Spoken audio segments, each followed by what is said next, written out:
Dios les bendiga muchísimo.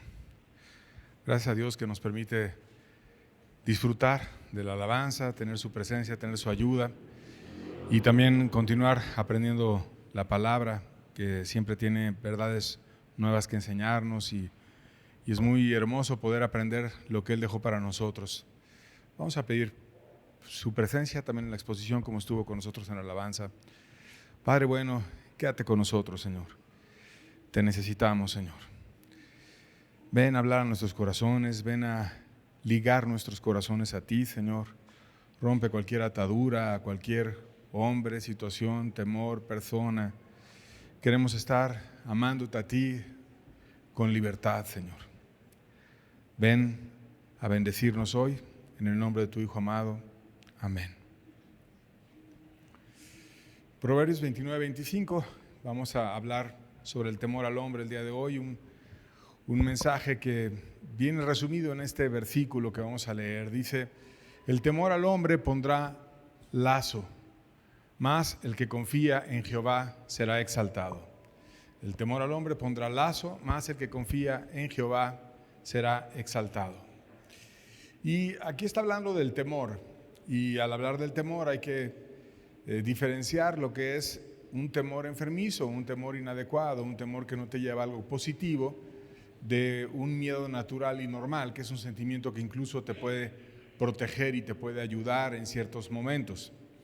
Un miedo mal llevado, que finalmente genera en el alma una situación de cobardía, se define como una falta de valor ligada con miedo a situaciones difíciles y peligrosas que te llevan a tener riesgo y a que tú no tomes decisiones basadas en la virtud, en aquello que te conviene a ti y a tu familia.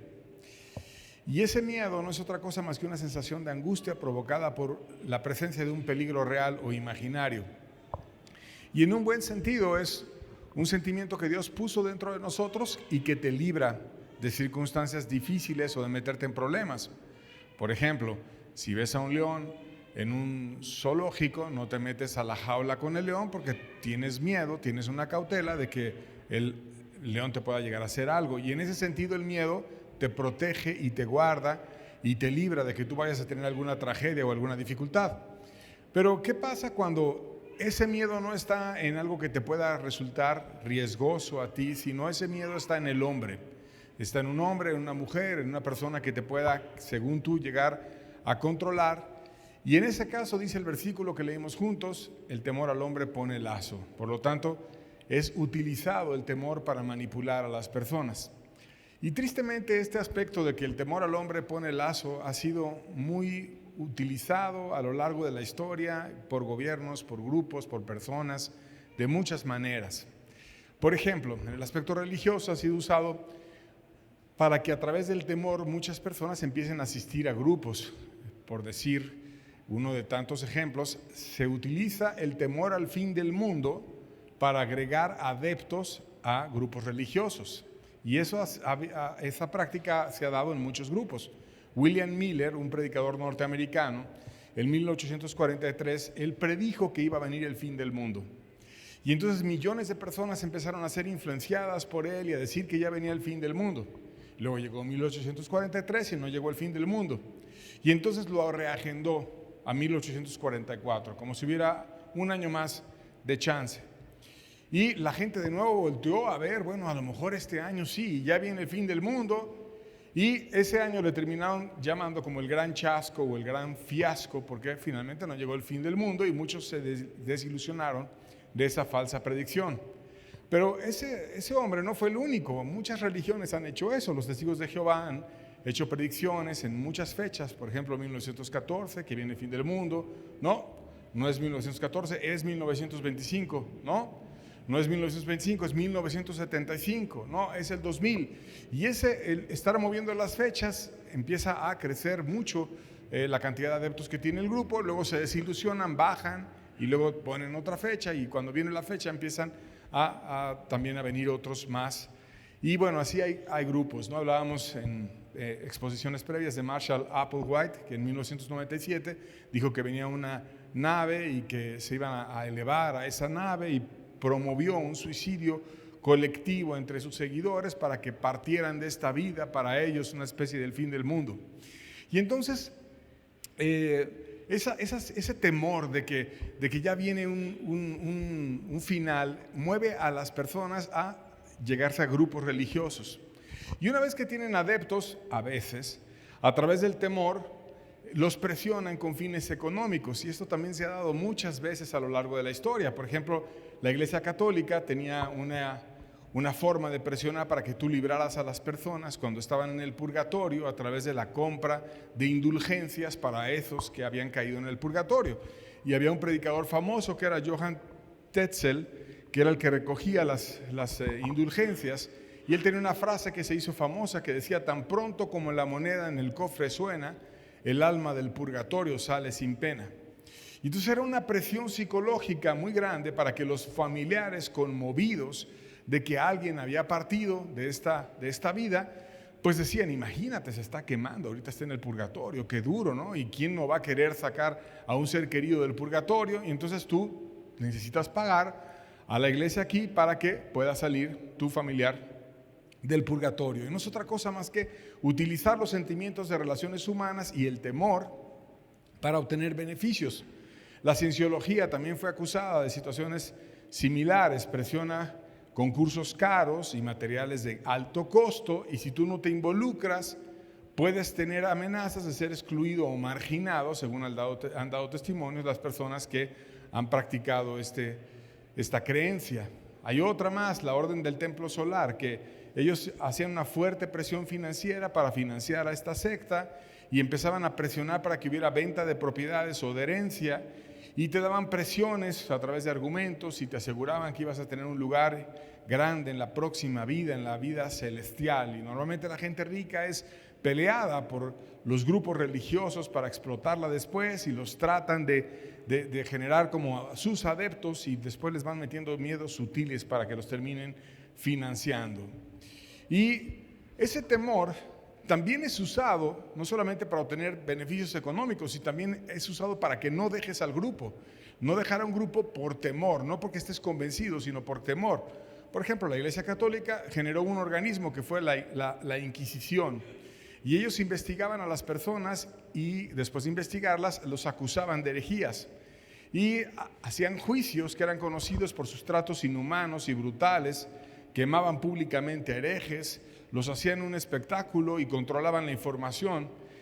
Censuraban a quienes denunciaban o a quienes hablaban en contra de esas maldades, y tenían un sistema de espionaje y de denuncias donde ellos eran quienes controlaban la información y prohibían libros que denunciaban lo que estaban ellos haciendo, y empezaban a evitar que la gente accediera a esos libros, a censurar el material y a seguir matando a aquellos que podían estar señalando ese tipo de situaciones. Y entonces mucha gente decía: no, yo no voy a hacer eso, yo no me voy a acercar a una creencia diferente, no por un convencimiento, por un amor a Dios, sino por temor.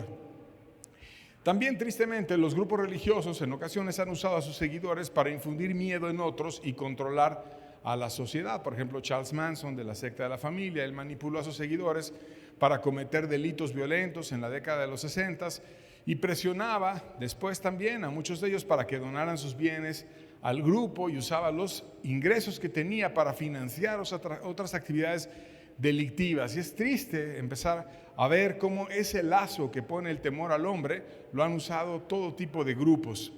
En la Biblia se describe que el temor ha sido y será, aún en el futuro lo dice proféticamente, una arma para controlar a la población. Por ejemplo, yéndonos a la antigüedad, ya no hablando de grupos religiosos, sino hablando de gobiernos, el libro de Daniel nos da un ejemplo de cómo lo usaban los reinos antiguos. Babilonia lo usó, Persia, los medos y demás, el temor para controlar a la población. Vamos a ver uno de los muchos ejemplos disponibles. Daniel 3, versos 5 al 6, dice que al oír el son de la bocina, de la flauta, del tamboril, del arpa, del salterio, de la zampoña y de todo instrumento de música, os postréis y adoréis la estatua de oro que el rey Nabucodonosor ha levantado.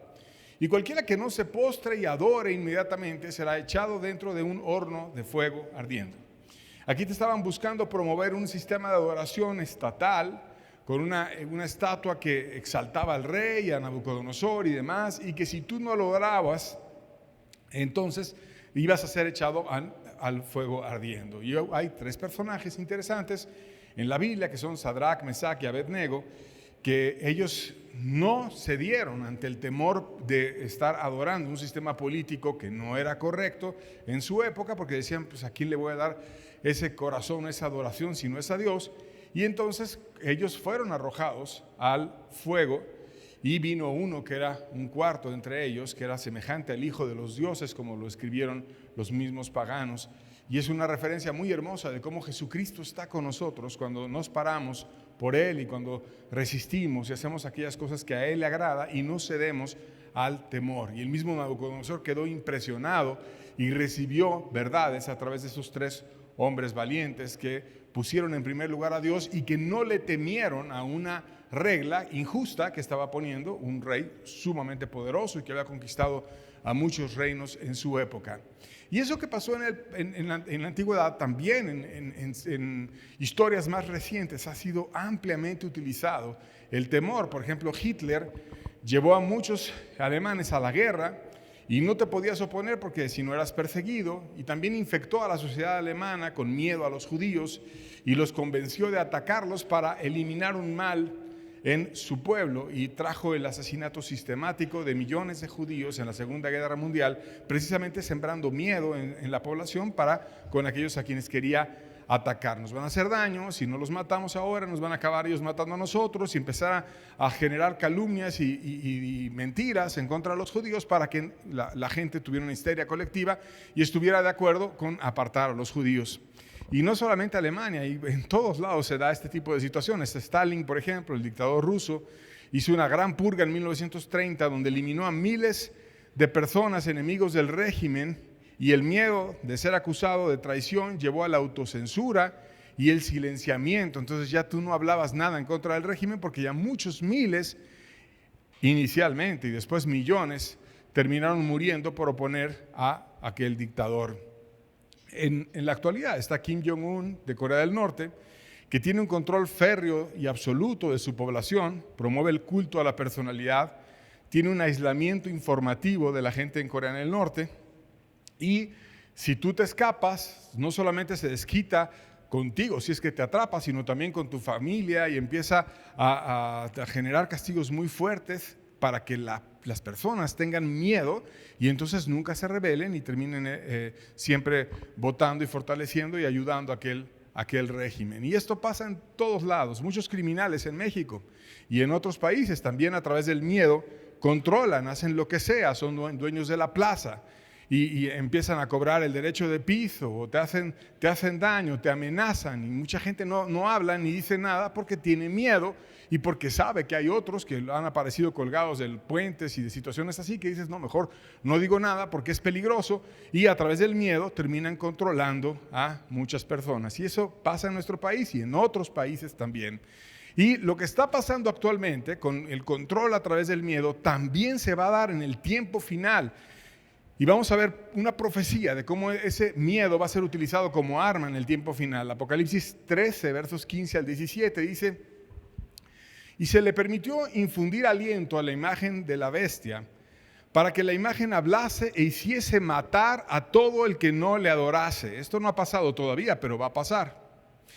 Y hacía que todos, y te los describe, pequeños y grandes, ricos y pobres, libres y esclavos, se les pusiera una marca en la mano derecha o en la frente, y que ninguno pudiese comprar ni vender, sino el que tuviese la marca o el nombre de la bestia o el número de su nombre. Entonces aquí vemos cómo la cobardía, que es un pecado raíz, o sea, un pecado que genera otros pecados y que genera sumisión, va a ser utilizada a través del miedo para que controles totalmente a todo tipo de personas, a ricos, a pobres, a libres, a esclavos, a todo tipo de personas, y les van a poner una marca y van a terminar adorando a una imagen, y va a ser utilizada esa situación de temor para manipular y para controlar a una gran cantidad de personas. El temor al hombre, entonces, vamos aprendiendo que es algo que te pone un lazo, y que Dios quiere evitar que ese lazo esté. Porque cuando está ese lazo, no puedes acceder a la justicia.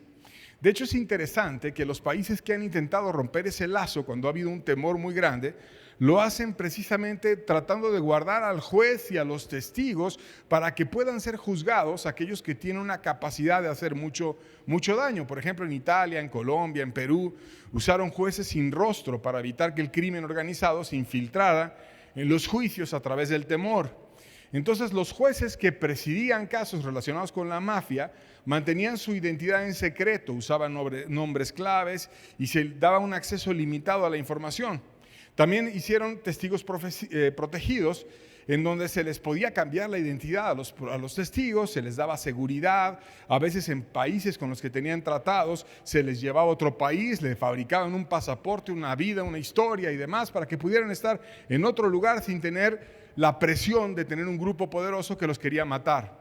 Y daban acceso restringido a expedientes judiciales para evitar venganzas de los testigos. Entonces ese sistema de jueces sin rostro también permitía que el acceso a los expedientes judiciales estuviera restringido para los acusados, de tal manera que los contactos de la mafia no podían ver quiénes eran los testigos y tomar represalias contra ellas, como pasa normalmente en un expediente. Cuando estás en una situación judicial, tú puedes ver qué pruebas tienen contra ti y puedes entender de qué te acusan y reaccionar. Pero en este tipo de casos y con este tipo de personas, dijeron, no, el expediente está guardado a un juez que tú no le vas a ver y no puedes acceder al expediente porque tú eres muy peligroso, porque si no, tú eres testigo, y van y rafaguean a toda la familia y los matan y empiezan a hacer actos muy, muy tristes. Y entonces la forma de tratar de meter justicia es hacer ese tipo de situaciones para guardar al juez, guardar al testigo, guardar a personas que puedan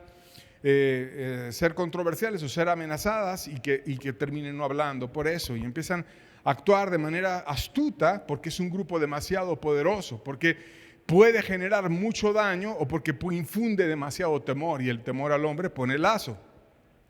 Dios manda a los jueces a actuar en base a la verdad y sin distinción de personas y sin temor, sino apoyándonos en él. Deuteronomio 1, versos 16 y 17 dice: entonces mandé a vuestros jueces diciendo: oíd entre vuestros hermanos y juzgad justamente entre el hombre y su hermano y el extranjero. No hagáis distinción de persona en el juicio, hacia el pequeño como al grande oiréis. No tendréis temor alguno, porque el juicio es de Dios, y la causa que os fuese difícil la traeréis a mí y yo la oiré. O sea, Dios quiere estar muy al tanto de la situación de la justicia y quiere Él vigilar que no exista injusticia, que pueda ser tratado todo el mundo igual, que no exista temor, que exista un buen manejo en un juicio y que se haga de una forma correcta. Y de hecho, hablando de juicios, ha habido un montón de juicios incorrectos en la historia de la religión a lo largo de la historia humana. Por ejemplo, las brujas de Salem, que fueron en el siglo XVII en una colonia que se llama precisamente Salem, en Massachusetts, en Estados Unidos, se produjo una serie de juicios por brujería. Y empezó a haber una histeria colectiva y manipulación por miedo, y hubo personas que fueron acusadas de estar poseídas por el diablo, y se utilizó el miedo a la brujería para crear sospecha, división en la comunidad, y muchas mujeres fueron arrestadas, encarceladas y ejecutadas injustamente, precisamente porque eran acusadas de ser brujas. Hoy no estamos muy lejos, hay líderes religiosos que acusan de brujería a jóvenes por simplemente romper una piñata o hacer algo menor cuando ni siquiera aplica una situación similar. De tal manera que ese tipo de situaciones injustas que utilizan los líderes autoritarios a veces generan miedo en los demás y vienen a traer injusticias, que es una característica que va a venir en el tiempo final y que a Dios no le agrada cuando esto ocurre. Romanos 1:18 dice: porque la ira de Dios se revela desde el cielo contra toda impiedad e injusticia de los hombres que detienen con injusticia la verdad. O sea, nunca podemos retener la verdad, que la sepas, que no la hables, que no la expongas, porque Dios se enoja cuando uno sabe la verdad, cuando uno no la habla, cuando uno se pone del lado de la injusticia. Y dice: ten cuidado, porque la ira de Dios se revela desde el cielo contra toda impiedad. A Dios le agrada la justicia, a Dios le agrada darle a cada quien lo que merece, y le agrada que accedamos a la verdad y a la justicia. Por lo tanto, es importante nunca permitir que el miedo esté en nuestros corazones. El miedo es el lazo por el que muchas personas no se entregan al Salvador. por ejemplo, para no quedar mal con mis maestros antiguos, aunque yo sé que necesito un cambio. Y esto pasaba en la época del Evangelio. Juan 7, versos 12 y 13 dice: y había un gran murmullo acerca de él entre la multitud. Pues unos decían, es bueno, pero otros decían, no, sino que engaña al pueblo. Pero ninguno hablaba abiertamente de él por miedo a los judíos. Aquí ves cómo Jesús generaba controversia y toda la gente andaba murmuraban de él. Y había un debate entre esos barullos de las personas. Es bueno. Y otros decían, no, es un engañador. Y otros, no, es bueno, engaña, etc. Pero ninguno hablaba abiertamente porque tenían miedo a los judíos. O sea, había una autocensura por causa del miedo de no hablar de Jesús de una manera abierta. Y detrás de muchas prudencias que tienen las personas en ocasiones, demasiada cautela para cómo hablar, cómo decir, detrás de lo que hay en sus corazones, muchas veces es puro miedo. La presión era tan grande que hasta amenazaban con expulsiones si tú te hacías cristiano. Juan 9, verso 22, dice la Biblia: eso dijeron sus padres porque tenían miedo de los judíos, por cuanto los judíos ya habían acordado que si alguno confesase que Jesús era el Mesías, fuera expulsado de la sinagoga. Y aquí vemos a los padres de un hijo que era ciego de nacimiento. Imagínate qué tristeza que tu hijo naciera y nunca hubiera visto la luz. Y de repente vio la luz precisamente cuando conoció a Cristo y Cristo lo sanó por completo. Y entonces los padres que fueron interrogados tenían miedo de dar un testimonio abierto de Jesús, porque sabían que si ellos confesaban que Jesús era aquel que había sanado a su hijo, pues entonces nos van a expulsar de la sinagoga. Y no testificaban con libertad por causa de ese miedo. Y un verdadero cristiano siempre va a estar tentado a decir, me callo y cedo ante la presión de los demás o hablo abiertamente. Y parte del sello del cristiano es tener oposición. Hay una anécdota de Juan Wesley, que fue un predicador que reformó Inglaterra, que él estaba de repente muy perseguido y siempre era criticado, y a veces turbas llegaban y hablaban en contra de él o le aventaban piedras, y de repente iba en su caballo, que tiene el récord Guinness como la persona que más ha montado a caballo, porque iba de un lado a otro, a predicar a muchos lugares.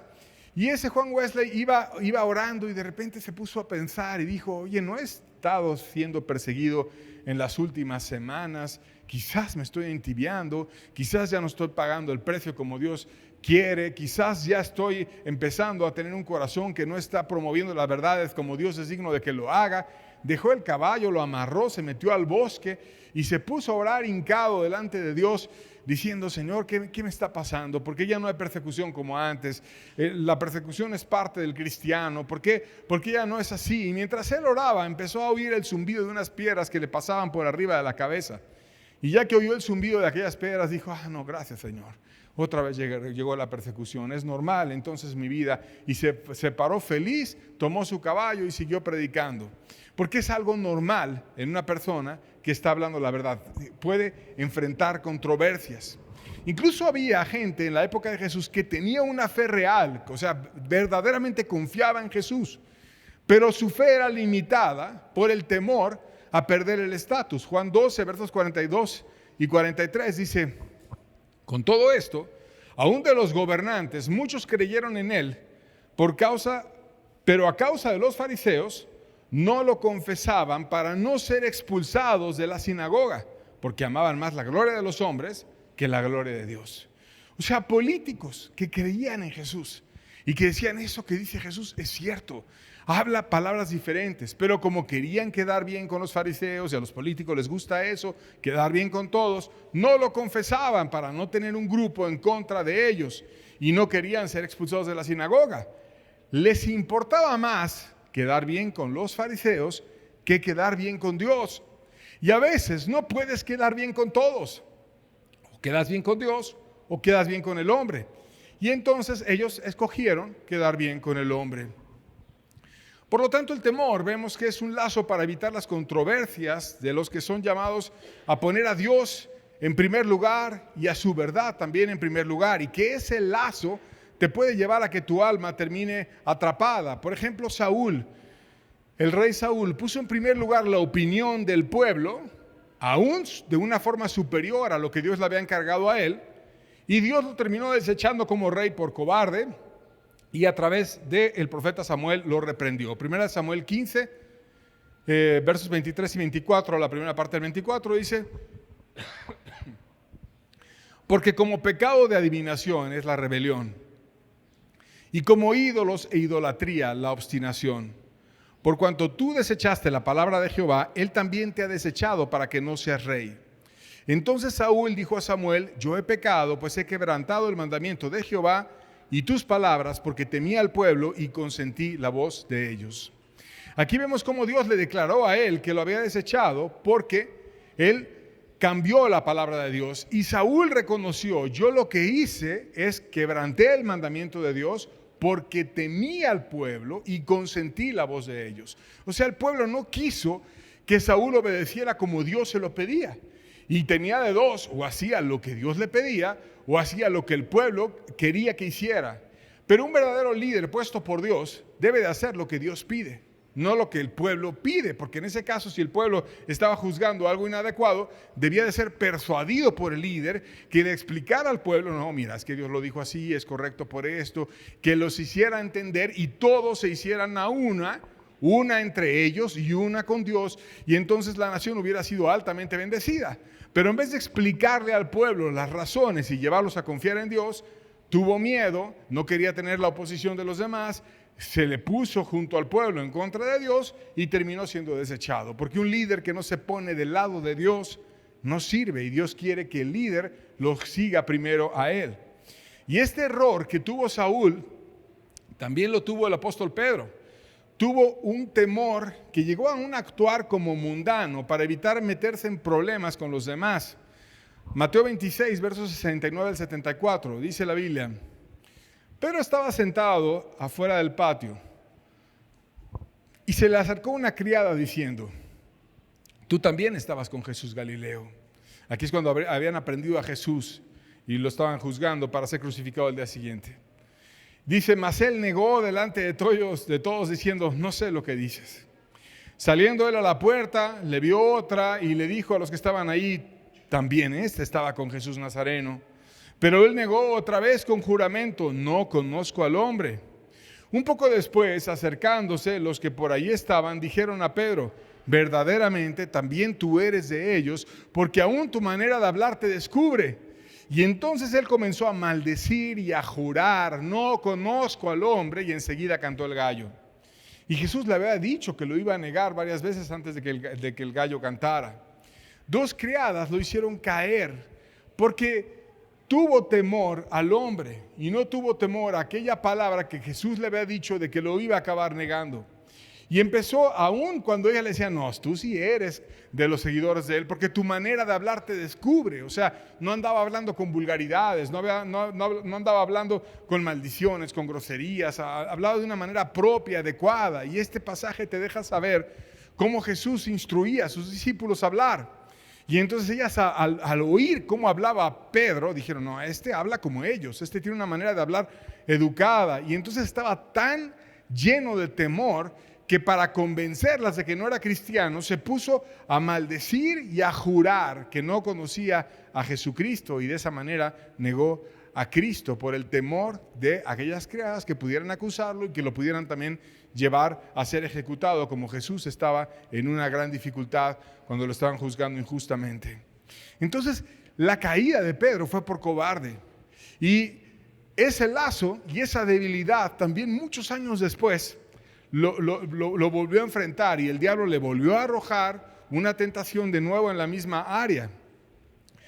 Ocurrió una controversia en donde por prudencia actuaba como querían los judaizantes, que eran legalistas, que agregaban regulaciones que no aplicaban en la Biblia, y Pablo, otro apóstol, lo terminó reprendiendo. Gálatas 2, versos 11 al 13, dice: pero cuando Pedro vino a Antioquía, le resistí cara a cara, porque era de condenar, pues antes que viniesen algunos de parte de Jacobo, comía con los gentiles, pero después que vinieron se retraía y se apartaba. porque tenían miedo de los de la circuncisión, y en su simulación participaban también los otros judíos, de tal manera que aún Bernabé fue arrastrado por la hipocresía de ellos. Aquí está interesante el pasaje, porque Pablo le está haciendo una carta a la iglesia en Galacia, a los Gálatas, y les cuenta una anécdota que tuvo con Pedro, no en Galacia, sino en Antioquía, un evento en otra iglesia, en la iglesia de Antioquía. Y dice que era de condenar. Nos vemos que Pablo no le guarda el nombre a Pedro, como Dios no se lo guarda a nadie, sino habla la verdad de todos en la Biblia. Y dice que era de condenar porque un ministro, que era Pedro, estaba vendiendo sus principios por temor a los judíos. Y le dijo que andaba él ahí retrayéndose y apartándose para no entrar en controversia. ¿Y cuál era la controversia? Que en Galacia, donde eran gentiles, pues no guardaban las regulaciones judías de no comer carne de esto, de tener ciertos ritos ceremoniales y demás, porque eran gentiles. Y Dios lo que quería era el corazón y no los ritos en los gentiles. Pero cuando venían otros de Jerusalén que sí practicaban ese tipo de reglas, primero, cuando no estaban los de Jerusalén o los judaizantes, pues Pedro andaba como gentil normalmente, conviviendo con todos, pero cuando llegaron los legalistas se apartaba, se retraía, ¿no? Que no me vean que como ellos, que no me vean que soy como ellos, y estaba así como muy guardado. Y dice Pablo, indignado, no solamente Pedro, sino también Bernabé, que era otro que Dios levantó como apóstol, con poder, con gracia, fue arrastrado, y te dice cuál fue el pecado, la hipocresía. Ellos fueron hipócritas. La hipocresía es un pecado que arrastra, pero ¿qué es lo que los llevó a ser hipócritas? La cobardía. O sea, simularon que amaban a Dios, que tenían prudencia, que no querían tener controversia con los judaizantes, etcétera, como que había mucho amor, como que había mucha prudencia, como que había mucho todo eso. Pero dice la Biblia, lo que había en realidad era hipocresía, porque estaban simulando que guardaban la vida de otros cuando en realidad era una actuación. Porque si tú quieres guardar la vida de otros, tienes que hablar la verdad y tienes que evitar siempre cualquier temor al hombre, como en ese caso Pedro lo tenía por ser, digamos, el temor a tener una controversia con los judaizantes. Entonces estamos aprendiendo que el temor al hombre tiene muchos lazos y hay que tener cuidado de que nosotros caigamos en esos lazos. Porque Dios nos quiere llevar a su libertad, Dios nos quiere bendecir, Dios nos quiere llenar de su gracia. Vamos a seguir comprendiendo ejemplos de lazos por el temor al hombre. Lucas 22:2 dice, y los principales sacerdotes y los escribas buscaban cómo matarle porque temían al pueblo. Y aquí vemos un lazo que había en los líderes religiosos. Y ese lazo era hacerse hipócrita. Los principales sacerdotes y los escribas querían matar a Jesús. O sea, tenían un corazón mal, tenían un corazón asesino, tenían un corazón que deseaba la muerte del maestro, pero no lo hacían porque temían al pueblo. Y aquí ves como el temor al pueblo, que había una parte del pueblo que quería a Jesús y otra parte que no, pero por esa parte que quería a Jesús no vaya a ser que se venguen, no vaya a ser que apliquen el vida por vida, mano por mano, pie por pie, y que si yo le hago algo a Jesús, vengan ellos y me maten a mí. Y entonces tenían un falso dominio propio, querían matarlo, pero no lo mataban porque en realidad lo que estaban guardando era su propia vida. Tenían temor de que después enfrentaran un juicio por parte de los judíos. Y vemos un pecado que frena a otro pecado y que te está dando una falsa santidad, que es una situación que no es adecuada. Y hay mucha gente que entra en hipocresía en grupos religiosos y que lo que tiene detrás es puro temor. Y Dios no quiere que estemos nunca adorándole y creyendo en Él por causa del temor, sino que nos relacionemos con Él en base al amor. Aprendamos entonces Proverbios 29:25, estamos enfatizando la verdad. El temor al hombre pondrá lazo, mas el que confía en Jehová será exaltado. El temor al hombre pondrá lazo, mas el que confía en Jehová será exaltado. Te pone un lazo, te hace como si tú fueras la mascota del otro. Te pueden jalar con el lazo, como cuando tú llevas a un perrito a pasear y le pones una correa y lo jalas y el perrito quisiera irse a otro lado, pero lo jalas tú a través de la correa. Es una figura que te está dando la Biblia. Si tú le tienes temor al otro, te haces como la mascota de esa persona, le das la correa en la mano a él y él te va a llevar a donde tú quieras y tú vas a terminar obedeciéndole por causa del temor. ¿Qué necesitas? Romper la correa. Tú no tienes por qué tenerle miedo a nadie. Tú no tienes por qué actuar en base al temor con nadie, absolutamente con nadie. Y si ese temor te genera lazo, rómpela. ¿Cómo la puedes romper? Mas el que confía en Jehová será exaltado. Cambia ese temor al hombre por confianza. Que tu confianza sea en Dios. Que no tengas miedo de lo que te hagan los seres humanos, sino que tengas confianza en Dios y te relaciones con Dios y digas, yo voy a romper la correa y no me importa si se enojan contra mí o me hacen guerra o me hacen lo que sea. Dios es más grande y Dios me va a ayudar. Y Él dijo que no me iba a dejar ni me iba a desamparar y que siempre iba a estar conmigo. Y por lo tanto me voy a apoyar en Dios porque no hay nadie que pueda vencer a Dios y porque Él es más grande. Y Dios no es digno de que yo diga que mi corazón es suyo si ando como la marioneta de otros. Yo quiero ser uno con Dios y no uno con aquel que me quiere gobernar a través del temor. Entonces, a través de la confianza rompes el temor al hombre. Cuando tienes temor al hombre, para seguir entendiendo la verdad, degradas tu autoridad y terminas siendo siervo del autoritario. 2 Samuel 3, versos 11, dice: y él no pudo responder palabra a Abner porque le temía. Y este versículo es una tristeza, porque hay dos personajes, y el que no pudo responder a Abner, que era el general, era Isboset, cuando lees el contexto. Y ese Isboset era hijo de Saúl, y había partido Saúl, y era el rey ahora. Entonces el rey no le respondía palabra al general, o sea, el general decía algo y se hacía lo que el general quería. Y el rey no le respondía palabra porque le temía al general, porque él tenía el ejército. Sin embargo, en realidad en un organigrama, pues el rey es superior al general y le debería de ser al revés, que cuando el rey pidiera algo, todo el ejército obedeciera, y si el general no quería, que se fuera ya. Pero el que de facto dirigía era Abner, e Isboset era simplemente una persona que tenía una aceptación pasiva, alguien que era como un rey de chocolate. El verdadero rey era Abner, porque el rey estaba manipulado a causa del temor. Entonces el temor hace que tú le des tu vida a otro y que tú le des una autoridad a otro que además ni tiene, porque en este caso no tenía Abner esa autoridad, pero le terminas dando una autoridad excesiva. En un caso extremo, cuando hay temor grande, lo que empieza a venir es una manipulación total. Y una persona que la enfrentó abiertamente fue el rey Acab. También era rey, pero terminó siendo una marioneta de su esposa. Primera de Reyes 21, versos 25 y 26. Dice: a la verdad ninguno fue como Acab, que se vendió para hacer lo malo ante los ojos de Jehová, porque Jezabel, su mujer, lo incitaba. Él fue en gran manera abominable, caminando en pos de los ídolos, conforme a todo lo que hicieron los amorreos, a los cuales lanzó Jehová de delante de los hijos de Israel. Tuvo un gran predicador, Acab, incluso fue usado en batallas milagrosas donde Dios le dio la bendición. Y ese gran predicador es el más grande de los profetas, que es Elías. Tuvo un gran testimonio, uno de los más grandes milagros del Antiguo Testamento, donde todo el pueblo terminó diciendo: Jehová es Dios, y Dios contestó desde el cielo, y el rey estaba ahí presente, boquiabierto con todo lo que estaba pasando.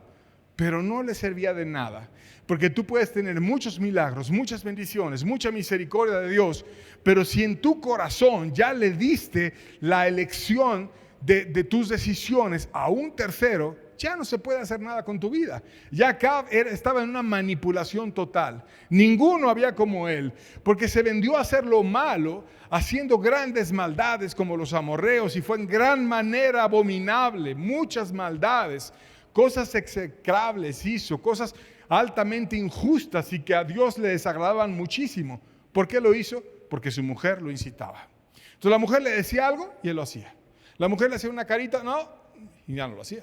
Le aventaba los ojos por un lado y él hacía lo que dijera su mujer. Y si quería matar, mataba. Si quería que la mujer hiciera actos idolátricos, los hacía. Si quería incorporar creencias paganas, las incorporaba. Hacía todo tipo de maldades en la nación por causa de la mujer que los incitaba. Y los estudiosos de la conducta, hablando de esas manipulaciones, que en este caso el rey Acab fue una marioneta completa de la reina Jezabel, es interesante leer lo que dicen los estudiosos de la conducta, de cómo hacen los perversos para manipularte a través del miedo. Y tienen unos pasos que te los voy a describir según lo que leí. Primero, establecen una dependencia emocional. Te empiezan a seducir, te empiezan a ligar a él, son demasiado amables, generan un vínculo muy, muy cercano, te empiezan a convencer, si son las sectas, que ellos son los árbitros de la verdad y que no los puedes cuestionar, y empiezan a generar ese vínculo. Si son demasiado perversos, te van a invitar a que tú rompas los vínculos con los demás que sean cercanos a ti. Te van a hablar mal de tu mamá, te va a hablar mal de tu papá o de tu esposa o de tu esposo, y tratan de que ellos sean el vínculo. Y todos los demás vínculos que sean menores o relegados o en segundo plano, o si es posible, que no exista otro vínculo cercano excepto con ellos. Y en esa etapa son amables, son cooperadores, y te das como que el sentimiento de que encontraste una persona que realmente está muy interesada en ti y que te quiere ayudar y que te quiere amar mucho y que te entiende como nadie te entiende. Y empiezas en un periodo de seducción donde dices, ay, qué linda es ella o qué lindo es él, y te empieza a hablar sutilmente contra otros y empieza a generarte veneno en contra de tu madre, tu padre, etc. Y empiezas a ligarte demasiado a esa persona y a desligarte de otros. Genera un vínculo fuerte y debilita tus vínculos con los demás. Después viene otro paso, que es la creación y explotación en base al miedo, y entonces empieza a utilizar el miedo. Si es religioso, va a usar cualquiera de las técnicas que estuvimos describiendo: miedo a sacarte del grupo, miedo a que se enoje, va a tener demostraciones de ira, va a empezar a dar golpes si lo contradices, va a empezar a tener expresiones de un falso celo o de una forma iracunda de ver las cosas. Y acuérdate que dice la Biblia: en la ira del hombre no obra la justicia de Dios. Nadie que se llame que cree en Dios te puede ligar o se puede relacionar contigo a través del temor. Esa no es la forma en la que se debe relacionar una persona que pretenda llevarte a Dios. No es correcto, no es santo, no es puro. Es una manipulación a través del temor. Y entonces los manipuladores empiezan a meter miedo, empiezan a meter amenazas, empiezan a enseñar la pistola, empiezan a decir que te pueden golpear o te sacan la mano. Hay esposos que después golpean a las mujeres, o a lo mejor las empiezan a dañar y no, pero te pego porque te amo, que no sé qué, y empiezas a generar miedo, y eso es totalmente inadecuado. Luego viene un reforzamiento de una codependencia. Esto es, la persona empieza de manera natural a buscar protección. Así somos los seres humanos. Uno está a gusto en un lugar en el que se siente protegido, en el que te sientes amado, en el que te sientes aceptado, y entonces no te entra mentalmente el empezar a decidir algo sin consultar al manipulador, porque no se vaya a enojar. Entonces mejor le digo a ver qué piensa él. Y empiezas a depender y a ligar tus decisiones a esa persona a la cual temes, y también recuerdas el periodo de la amabilidad, y estás confundido entre si es amable y es amoroso o es una persona digna de temer, y empiezan ellos a cada vez jalarte más y generar una codependencia. Cuando ven que tú vas y les preguntas todo, te dan una palmadita y te felicitan y te dicen, porque les gusta mucho el poder y la responsabilidad. Y luego vienen ciclos de mantenimiento, de control y de poder, donde usan el miedo sistemáticamente, aseguran el control, apelan a Dios, te van a aislar socialmente, te van a decir que solamente debes de estar con ellos, buscan asegurar el control y empiezan a dejarte sola sin que nadie se acerque y te quiera y te ayude, y ellos son los que están en un vínculo estrecho. Y si algún día no haces aquello que a ellos les gusta, entonces te pegan o te hablan fuerte o te amenazan o te dicen que Dios te va a juzgar o te atacan de una manera en la que nunca pierden el punto, y empieza a haber una situación de generar un miedo, y entre que te pego y te sobo, te van ligando y ligando cada vez más, y luego empiezan a haber repeticiones y repeticiones y repeticiones. Como yo vi un líder que reprendió a otro cuando estaba usando la intimidación y le decía: no es correcto eso que tú haces, a la iglesia no se debe de tratar así, no se debe tratar a través de intimidaciones o de hacer ese tipo de amenazas, no es la forma correcta. A la siguiente reunión lo volvió a hacer, de nuevo amenazas, sangre, miedo, etc. ¿Por qué? Porque no hay forma en la que el manipulador pueda tener el control que no sea a través de cuestiones humanas. No es un convencimiento por parte del Espíritu.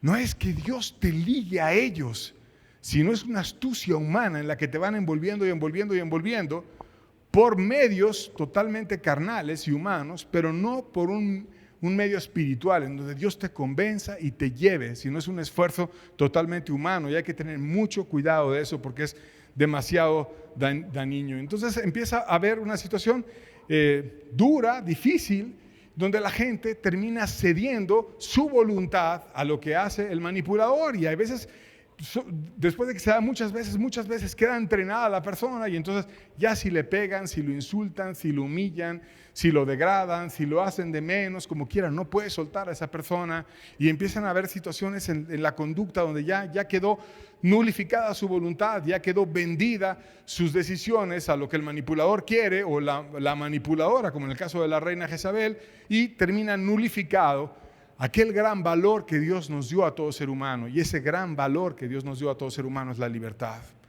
Tú eres libre, totalmente libre. Tú puedes escoger todo. Puedes escoger con quién te casas, si te casas o no te casas. Puedes escoger si tienes hijos o no tienes hijos. Puedes escoger con quién te congregas, con quién no te congregas, qué crees, qué no crees. Aún Dios respeta tanto la libertad que aunque escojas cosas en contra de Él, te las respeta. Y si Dios la respeta y es todopoderoso y es Dios, ¿por qué no vamos a respetar nosotros la libertad de los demás? De tal manera que aun cuando nosotros estamos en pecado y ofendiendo e insultando a Dios, Dios nos respeta en esa libertad. Por tanto, no dejes que los demás te anulen tu libertad. Y ten cuidado, porque dice la Biblia que en el tiempo final van a haber hombres engañadores y que van a empezar a hacer prohibiciones, que aún van a prohibir casarse y darse en matrimonio.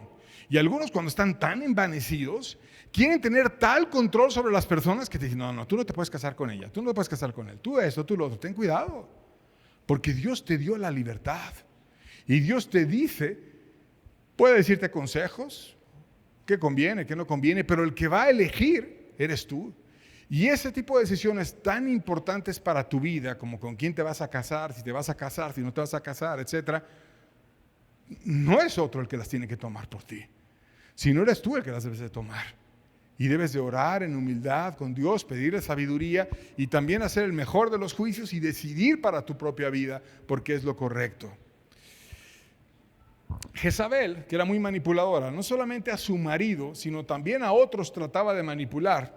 Incluso el mismo profeta Elías lo trató de manipular. Primera de Reyes 19, versos 2 y 3 dice: entonces envió Jezabel a Elías un mensajero, diciendo: así me hagan los dioses y aún me añadan, si mañana a estas horas yo no he puesto tu persona como la de uno de ellos.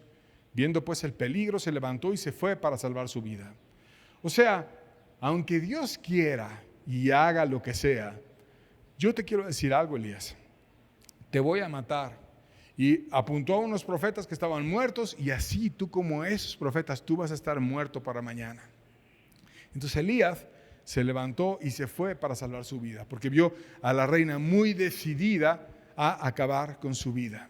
Entonces Jezabel no lo quería ir porque ella no quería perder el poder. ¿Y qué hace? Lo manipula y lo amenaza para que se vaya, y se fue. Y se fue a encontrar con Dios, y se fue a renovar en Dios. Se fue a ponerle sus temores a Dios. Se fue a ponerle a decir: oh Señor, han matado a muchos profetas, han acabado con la vida de otros, solo he quedado yo, mira todo esto, cómo se ha caído. Y Dios le dio un corazón nuevo, Dios le renovó, Dios le dio un siervo apacible, Dios le dio visión, Dios le dijo: no eres el único, Elías. Tú crees que eres el único y que tan solo has logrado salvar tu vida, pero yo he guardado la vida de miles que no doblaron sus rodillas ante esas cuestiones paganas, y yo tengo un remanente que por mi gracia está en pie. Y le empezó a dar visión, le dio gracia, le dio fuerza, lo bendijo, lo fortaleció. ¿Quién ayudó a Elías a vencer el temor?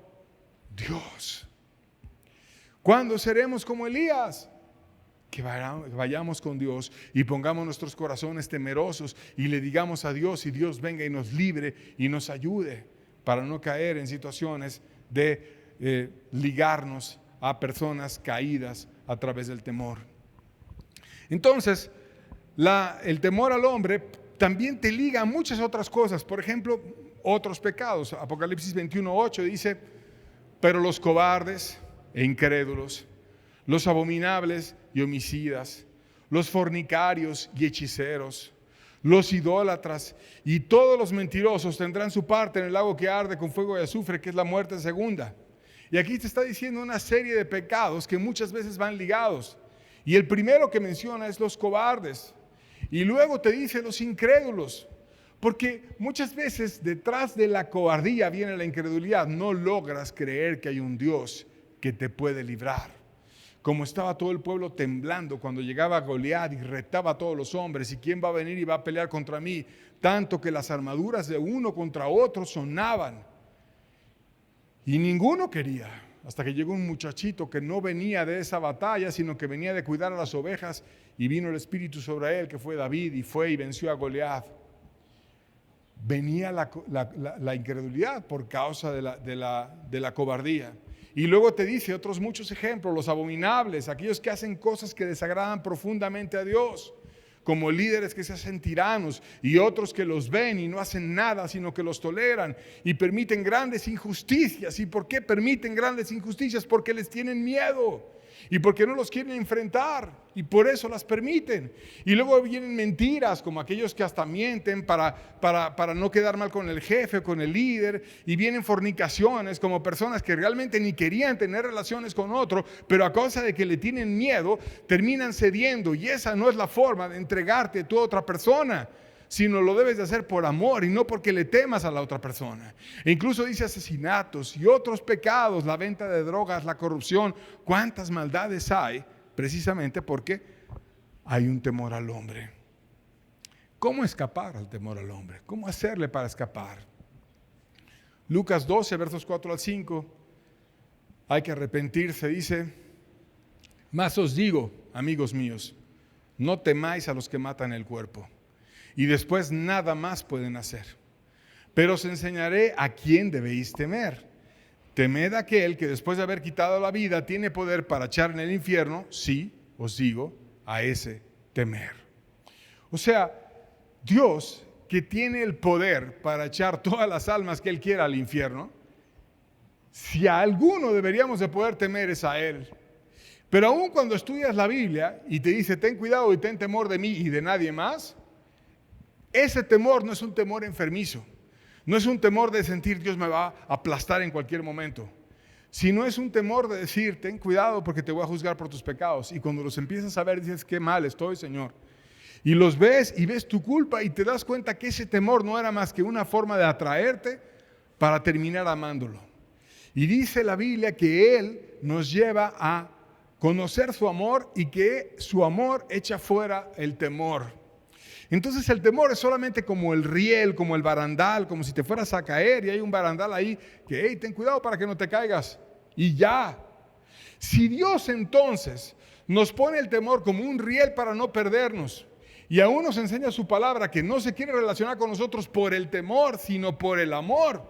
Y por tal amor que hasta vino a morir por nosotros en la cruz, y aun cuando es poderoso y podría generar ese miedo, no lo genera. ¿Por qué habríamos de temer a otros? Porque si Dios es poderosísimo y no genera esa relación, ¿por qué habríamos de aceptarla con otras personas? No tenemos que aceptar una relación de temor con nadie. Antes que eso, debemos de creer en Dios y debemos de estarlo viendo a Él a pesar de cualquier circunstancia. Isaías 30, versos 15 al 17 dice: porque así ha dicho Jehová el Señor, el Santo de Israel: en descanso y en reposo seréis salvos. En quietud y en confianza será vuestra fortaleza. Y fíjate, este es el problema, que la gente no quiere. Y luego Dios lo abre y dice: y no quisisteis, sino que dijisteis: no, antes huiremos en caballos. Por tanto vosotros huiréis, sobre corceles veloces cabalgaremos, por tanto serán veloces vuestros perseguidores.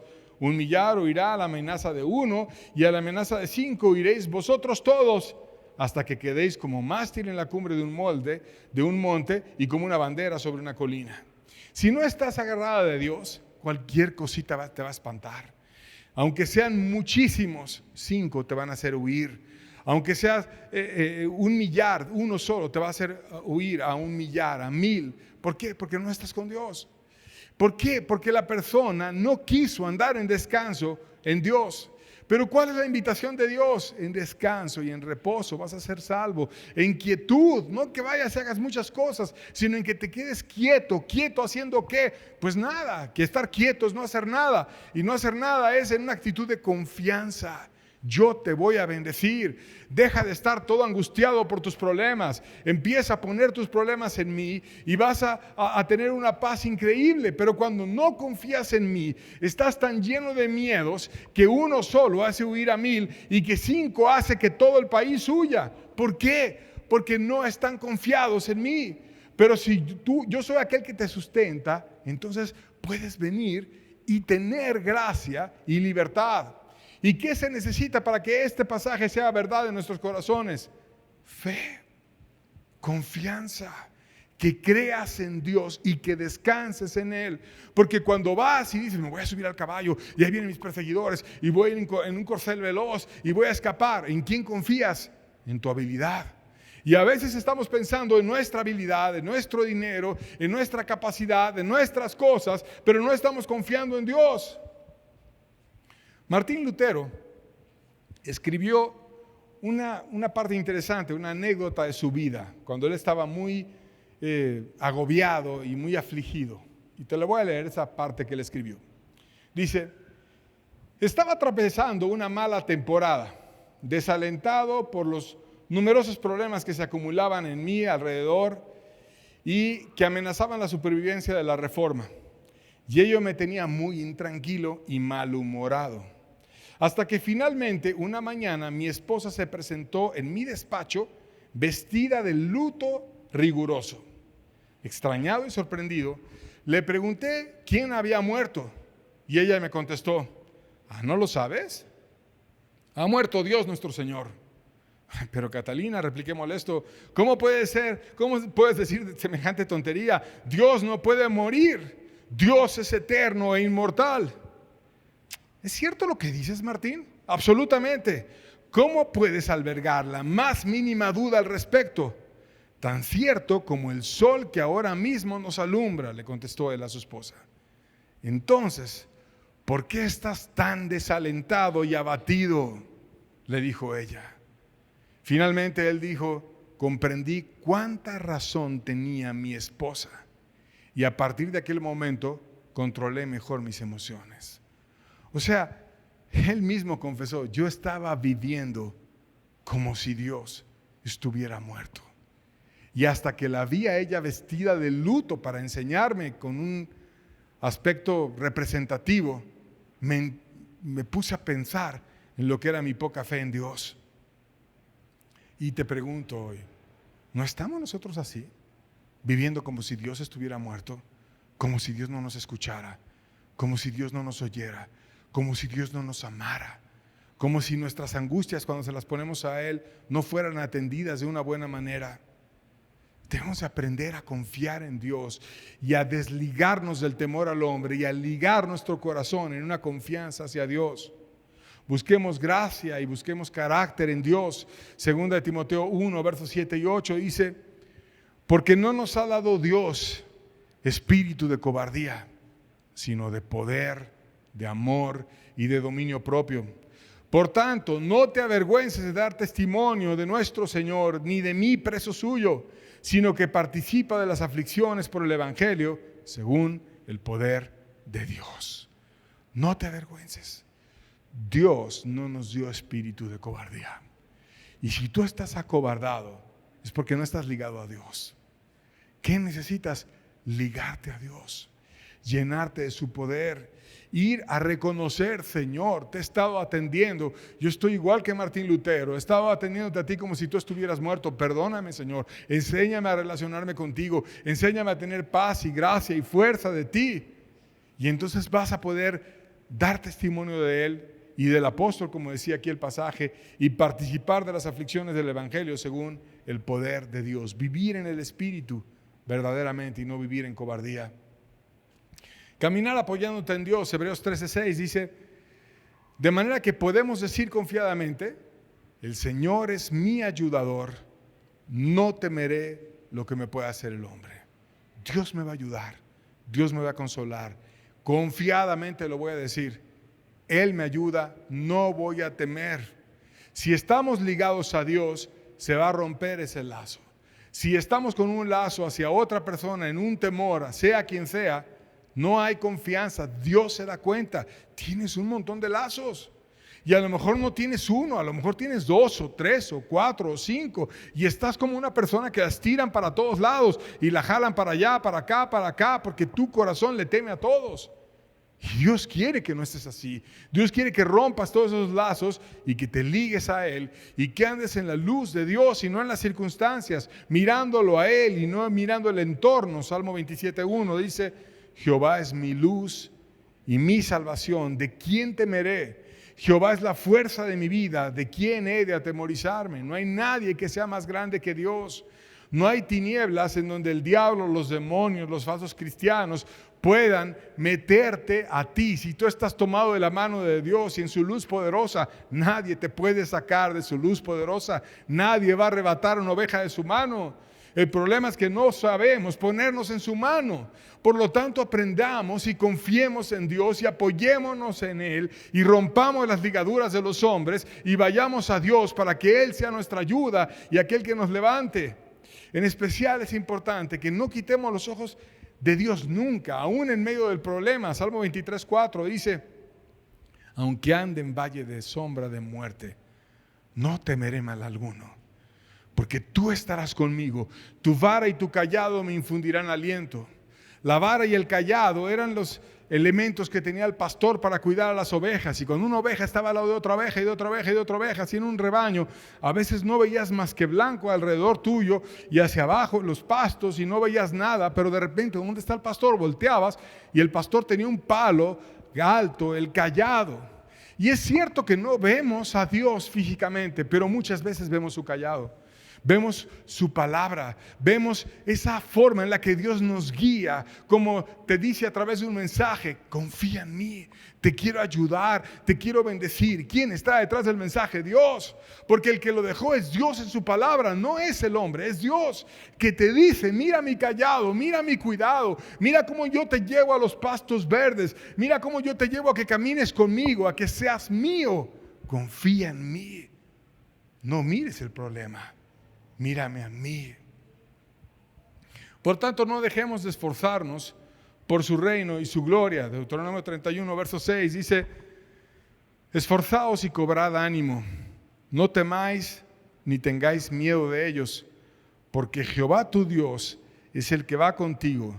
No te dejará ni te desamparará.